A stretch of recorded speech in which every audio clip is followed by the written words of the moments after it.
पुष्कर सिंह धामी आज हल्द्वानी के दौरे पर है, जहां पर सीएम धामी ने एक रोड शो किया। सीएम ने उत्तरकाशी में सिलक्याला सुरंग के अंदर फंसे 41 मजदूरों को सफल और सुरक्षित तरीके से निकाले जाने के बाद हल्द्वानी में रोड शो किया। इस दौरान कैबिनेट मंत्री रेखा आर्या भी सीएम के साथ यहां पर मौजूद थे।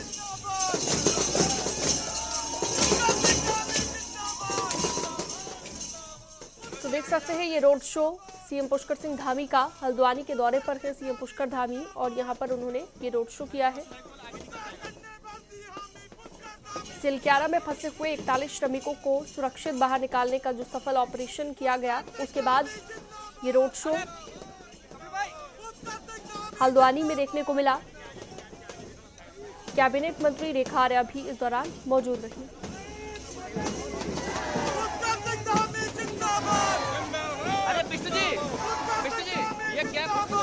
दरअसल यहाँ पर एक कार्यक्रम के तहत पहुंचे हुए थे सीएम पुष्कर सिंह धामी और इस दौरान रोड शो भी उन्होंने किया है।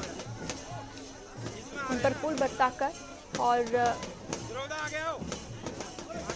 पूरे उत्साह के साथ स्वागत करते हुए लोग दिखाई दिए और सीएम धामी का लगातार शुक्रिया भी अदा किया जा रहा है उन तमाम मजदूरों के परिवार वालों की ओर से, जो मजदूर फंसे हुए थे, जो श्रमिक फंसे हुए थे 17 दिन तक सिलक्याला टनल के अंदर। तो एक्सक्लूसिव तस्वीर आप देख रहे हैं सीएम पुष्कर सिंह धामी की हल्द्वानी में रोड शो के दौरान की।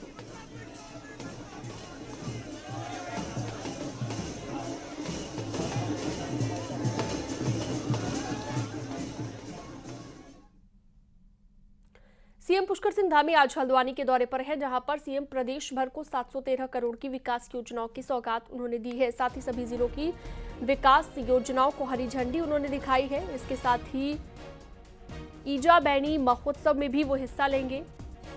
ईजा बैनी महोत्सव में हजारों महिलाएं पहुंची हुई हैं।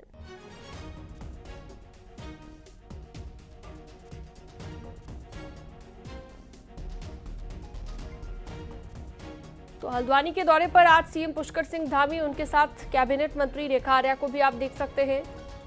कई योजनाओं का लोकार्पण और शिलान्यास यहां पर पुष्कर सिंह धामी ने किया है। प्रदेश को 713 करोड़ की विकास परियोजनाओं की सौगात उन्होंने दी है। इसके बाद ईजा बैनी महोत्सव जो होगा उसमें भी वो हिस्सा लेंगे, उस महोत्सव में भी शामिल होंगे। तो हल्द्वानी की फिलहाल ये तस्वीर आपको हम दिखा रहे हैं। कई योजनाओं का लोकार्पण शिलान्यास करने के लिए पहुंचे हुए हैं यहाँ पर सीएम पुष्कर सिंह धामी। ज्यादा जानकारी बातचीत के लिए शैलेंद्र नेगी हमारे साथ जुड़ गए हैं, संवाददाता हल्द्वानी। शैलेंद्र, अब आगे क्या कुछ कार्यक्रम रहने वाला है यहाँ पर सीएम पुष्कर धामी का? मिला है मुख्यमंत्री हल्द्वानी पहुंचे हुए हैं और हमें ईजा बड़ी व्यवस्था ले रहे हैं और मुख्यमंत्री ने पहुंचते ही 13 विकास योजना 13 करोड़ की विकास योजनाओं की शुरुआत की है और इसके साथ ही अब वो महोत्सव में हिस्सा ले रहे हैं। सबसे पहले उन्होंने महिलाओं से बातचीत की है और महिलाओं को सम्मानित किया है और एनटीपीसी के साथ एक बड़ा करार आज जो है वो साइन होने वाला है। विशेषकर जो हल्द्वानी का कूड़ा मैनेजमेंट है उसको लेकर साइन होने वाला है। तो इस समय मुख्यमंत्री मौजूद हैं और महिलाओं को सम्मानित कर रहे हैं। अलग अलग क्षेत्र में काम करने वाली महिलाओं को सम्मानित किया जा रहा है। बिल्कुल, और जो यहाँ पर विकास परियोजनाओं की सौगात दी गई प्रदेशवासियों को, इसके बाद ईजा बैनी महोत्सव ये कितने बजे होगा जिसमें शिरकत करनी है पुष्कर सिंह धामी को? यह कहनी है क्योंकि आपने मुख्यमंत्री जिस कार्यक्रम में पहुंचे हैं असल में वो ईजा बैनी महोत्सव का ही कार्यक्रम है और इसी कार्यक्रम के जरिए मुख्यमंत्री ने बहुत शुक्रिया शैलेंद्र आपका इस तमाम जानकारी के लिए।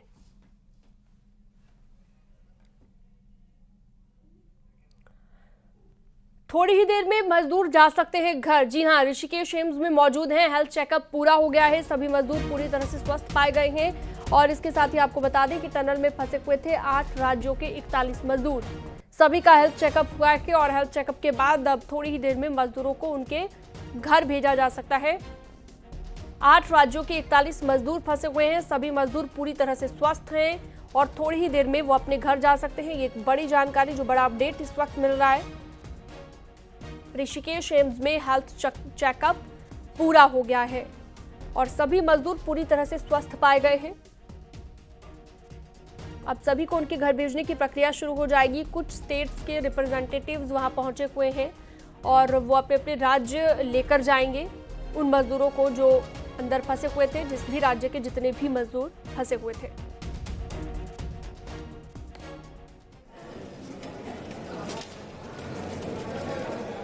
से मजदूर लाए गए थे, उसके बाद उनका मेडिकल ऑब्जर्वेशन में रखा गया, चेकअप्स हुए।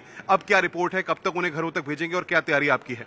सो we are waiting for the reports और जैसे ही हमें ग्रीन सिग्नल मिलता है we are in touch with state governments और सभी के लिए हमने अरेंजमेंट्स कर दिए हैं और हम उन्हें अपने गंतव्य स्थान पर भेज देंगे। क्या सभी राज्यों से नोडल अफसर्स आ चुके हैं, उनसे आपकी बातचीत हो चुकी है? सभी राज्यों के जितने भी नोडल ऑफिसर्स हैं या कॉन्टैक्ट पर्सन हैं उनसे हमारी बातचीत चल रही है और हमने सभी से अरेंजमेंट्स कर लिए हैं सारे के सारे और हम जैसे ही हमें ग्रीन सिग्नल मिलता है हम मूव करा देंगे। क्या इनको फ्लाइट से भेजा जाएगा, ट्रेन से भेजा जाएगा? क्या इसके इंतजामात राज्य सरकार की तरफ से हैं? सब अलग अलग तरह से हैं। कुछ लोग गाड़ी से जाएंगे, कुछ लोग ट्रेन से जाएंगे, कुछ लोग फ्लाइट से जाएंगे। There are different arrangements for respective states. तो अब से 1-2 घंटे में ये पूरी प्रक्रिया शुरू हो जाएगी? We are hoping that as soon as we get the green signal from the medical team we will arrange. और चलिए इस पर ज्यादा जानकारी और अपडेट के लिए अनुपम मिश्रा का रुख करते हैं। ऋषिकेश एम्स से हमारे साथ जुड़ चुके हैं। अनुपम, कितना और वक्त लगेगा? जो भी फॉर्मेलिटीज अभी रहती हैं उसके बाद कितनी देर में रवाना हो जाएंगे मजदूर, क्योंकि कहा जा रहा है कि पूरे तरीके से फिट पाए गए हैं, स्वस्थ पाए गए हैं जो हेल्थ चेकअप हुआ है उसमें?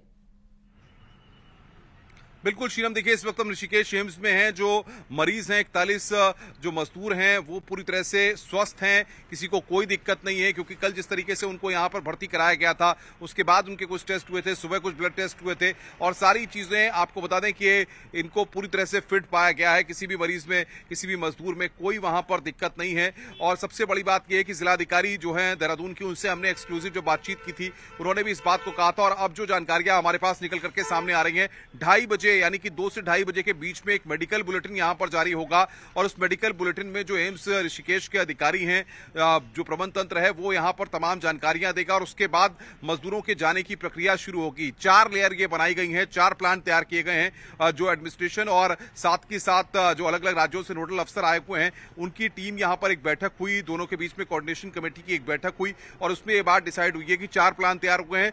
पहला प्लान यहां पर यह है कि जो मजदूर हैं जिनको जाना है वो जॉलीग्रांट से या देहरादून से जिस तरीके से फ्लाइट के जरिए यहां पर वो अपने राज्यों में पहुंचाए जाएंगे, जो नोडल अफसर्स हैं वो उनको फ्लाइट के जरिए लेकर के जाएंगे। जो मजदूर ट्रेन के जरिए जाएंगे उनके लिए एक अलग लिस्ट तैयार की गई है और कुछ मजदूर जो आज नहीं जा पाएंगे उनके रुकने के लिए भी इंतजामात यहां पर किए जा रहे हैं देहरादून में। तो कुछ मजदूर यहां से देहरादून जाएंगे और वहां पर वो रुकेंगे, फिर वो कल ट्रेन के जरिए जाएंगे, क्योंकि जो आज उनके राज्यों के लिए ट्रेनें जाती हैं या उनमें व्यवस्था अभी नहीं है या फिर वो आज ट्रेनें जा चुकी हैं, तो इसलिए उनको अभी कुछ मजदूरों को इंतजार करना होगा और इसकी पूरी प्लान लिस्ट देहरादून के जिला प्रशासन ने तैयार कर ली है। शीलम, तो ये मान सकते हैं कि 2 से 3 घंटे के अंदर मजदूरों के यहां से निकलने का सिलसिला शुरू हो जाएगा।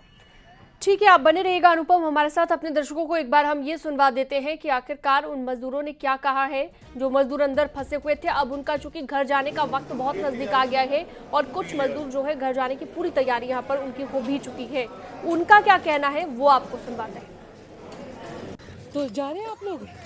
नहीं मैम, अभी तो फिलहाल कुछ फॉर्मेलिटीज टेस्ट करेंगे। अच्छा विजय जी, घर वालों से बात हो रही, कितने उत्सुक है आपसे मिलने के लिए? बहुत ज़्यादा उत्सुक हैं मैम। हम अपने आप में पेरेंट्स, माँ बाप सबके साथ मिलना चाहते हैं। क्या है आपका? गुनाधर। कहाँ से हैं? झारखंड। 17 दिन आप लोग सुरंग में रहे, टनल में रहे, कैसे गुजरे ये 17 दिन? गुजरेगा कैसे, थोड़ा तकलीफ हुआ। 6-7 दिन उसके बाद धीरे धीरे बर्दाश्त हो गया। तो अब क्या चाहते हैं, क्या करेंगे? अब क्या करेंगे, घर जाएंगे। खुश हैं?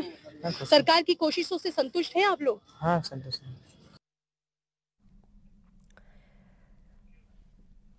ऋषिकेश एम्स में भर्ती 41 मजदूरों का हालचाल जानने के लिए उत्तराखंड के राज्यपाल गुरमीत सिंह भी ऋषिकेश एम्स पहुंचे हैं और एम्स में भर्ती 41 मजदूरों का उन्होंने हालचाल जाना और कहा कि टनल रेस्क्यू में सबका योगदान है। पीएम मोदी के नेतृत्व में ये सफलता हाथ लगी है और साथ ही सीएम धामी की भूमिका बेहद अहम थी।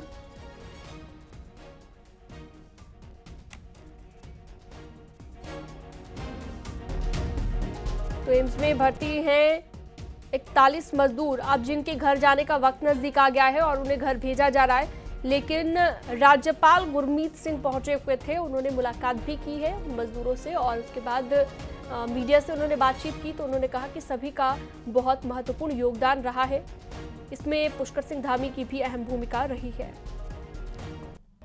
मैं माननीय प्रधानमंत्री जी का पूरे आज जब मैंने देखा 41 जो हमारे परिवार के जिनको बाहर निकाला है उनकी तरफ से पूरे भारत पूरे उत्तराखंड की तरफ से धन्यवाद देना चाहता हूं कि जिस प्रकार से उन्होंने एक लीडरशिप का, एक पूर्ण संकल्प शक्ति का, एक डिसीजन लेने का तरीका और किस प्रकार से पूरे देश को ऑल गवर्नमेंट अप्रोच को एक फोकस तरीके से किया है, उसी का फल है कि आज हम इकट्ठा होकर इतने प्रसन्न हैं कि हमारे परिवार के 41 सदस्य बाहर निकले हैं।